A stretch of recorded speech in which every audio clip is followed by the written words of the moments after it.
जय हिंद, राम राम, नमस्कार, खमा खड़ी। मैं आपके साथ सत्यनारायण जोशी। बंधुओं, सोशल मीडिया पे एक वीडियो वायरल हो रहा है, बड़ा निंदनीय है। वो वीडियो एक शिक्षा अधिकारी का है, प्रिंसिपल का है, जो अब सीबीओ को बताया जा रहा है।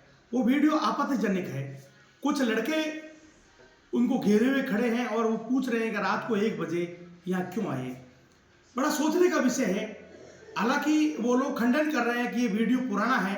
अपराधी जब कोई अपराध करता है 2 साल बाद अगर संज्ञान में आता है उस दिन उसने मर्डर किए तो क्या धारा नहीं लगेगी या उसको माफ कर दिया जाएगा? तो भले ही वो पुराना हो, लेकिन ये वीडियो उस शिक्षक का, उस शिक्षा अधिकारी का है, जिस अधिकारी की वो खुद पुष्टि कर रहा है कि मुझे लड़की ने मैसेज किया है इसलिए मैं यहाँ आया हूँ।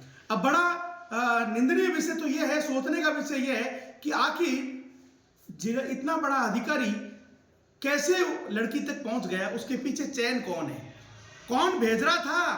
क्योंकि जब सीबीओ होता है वो डायरेक्ट स्कूल में नहीं उसकी लिंक होती है, और जब एक शिक्षा विभाग का एक अधिकारी अगर एक नॉर्मल एक बालिका के पास जाता है तो उसका कैसे संपर्क हुआ है, किसके माध्यम से हुआ है, ये सारा चयन एक जांच का विषय है।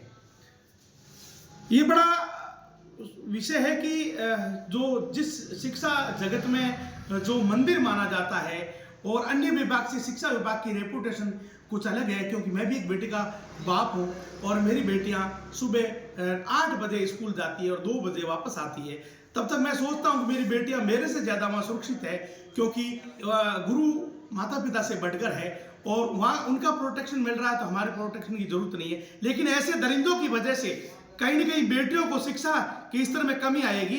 और ग्रामीण इलाकों में अभी भी वर्तमान में ये स्थिति है कि लोग स्कूल नहीं भेजते हैं ऐसे दरिंदों की वजह से।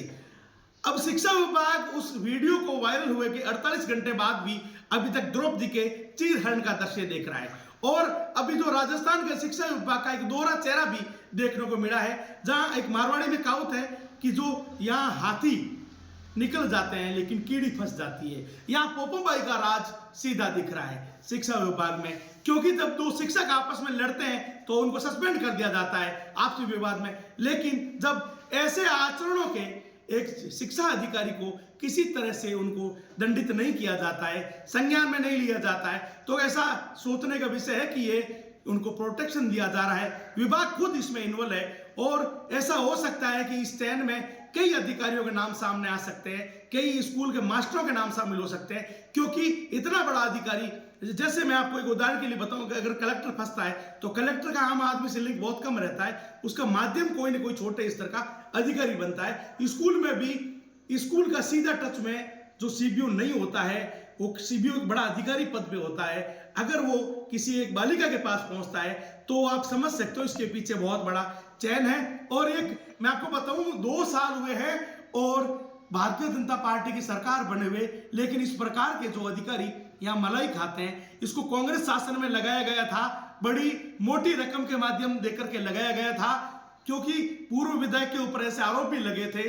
लेकिन वर्तमान में इसको नहीं हटाना, ये बहुत बड़ा गंभीर मुद्दा है कि आखिर ऐसे अधिकारियों को क्यों बीजेपी सर चढ़ाए हुए बैठी है राष्ट्रवादी सरकार के ऊपर। सनातनियों ने जो भरोसा किया है, लेकिन उस भरोसे के खिलाफ ये मामला जा रहा है। और जो सीबीओ, जो शिक्षा के क्षेत्र में जो बंदा बैठा है, वो इस प्रकार बेटियों के साथ कब तक दरिंदगी करेगा? प्रशासन समय रहते हुए चेत जाए। अब जनता जाग चुकी है, हर तरह का जवाब हम देना जानते हैं। अगर आपने नहीं दिया तो जनता अपने स्तर पे जवाब देगी। मेरा प्रशासन से निवेदन है कि तुरंत प्रभाव से इसको बर्खास्त किया जाए और सलाखों के पीछे भेजा जाए। और भारतीय जनता पार्टी का राष्ट्रीय अध्यक्ष जेपी नड्डा जी, प्रदेश अध्यक्ष मदन जी से निवेदन है, वर्तमान में जो आपकी भाजपा जो सरकार चल रही है, ये ब्यूरोक्रेसी से चल रही है और वो इतनी हेवी है कि पूर्व कांग्रेस के नुमाइंदे ही आपकी सरकार और सिस्टम को चला रहे हैं। और ये कहीं ना कहीं जो आपके मूल कार्यकर्ता है उनकी भावनाओं को ठेस पहुंचे। अरे मंत्री जी, आपको आखिर क्यों सांप सूंघ गया? शर्म आनी चाहिए, आपके विधानसभा क्षेत्र का है। और मैं बात कर रहा हूं शिक्षा मंत्री जी की कि मंत्री जी, आप जिस क्षेत्र के प्रभारी हो, आपके क्षेत्र का मामला है और आप छोटी छोटी बातों पे बड़ी हरकत कर देते हो, लेकिन इतना बड़ा मामला और आप चुप बैठे बैठे हो? अरे आपको जांच का बड़ी टीम गठित करनी चाहिए थी और अब तक तो इसको सलाखों के पीछे भेज देना चाहिए था। ये बेटियों के सुरक्षा का मामला है। ये भारतीय जनता पार्टी का संविधान में सबसे पहला बेटियों की सुरक्षा का मामला है और आप लोग चुप बैठे हो। सोचने का विषय। अब आम वोटर जाग चुका है। मैं भी भारतीय जनता पार्टी का वोटर हूं, पत्रकार हूं, लेकिन मैं स्वतंत्र हूं। वोटर होने के नाते आज भारतीय जनता पार्टी से मैं निवेदन करता हूं कि ऐसे दरिंदों को हटाया जाए जो बेटियों की सुरक्षा के लिए सख्त नहीं है। और जो प्रशासन है वो भी आज कांग्रेस के मुनाहिदों के हिसाब से चल रहा है। कब का ही इनको इस दरिंदे को जेल भेज देना चाहिए था। पुनः मेरा निवेदन है, इसको दरिंदे को जेल भेजे और यहाँ पे शांति व्यवस्था बैठाइए और एक भरोसा पैदा करें कि शिक्षा जगत में ऐसे दरिंदों को कोई जगह नहीं है।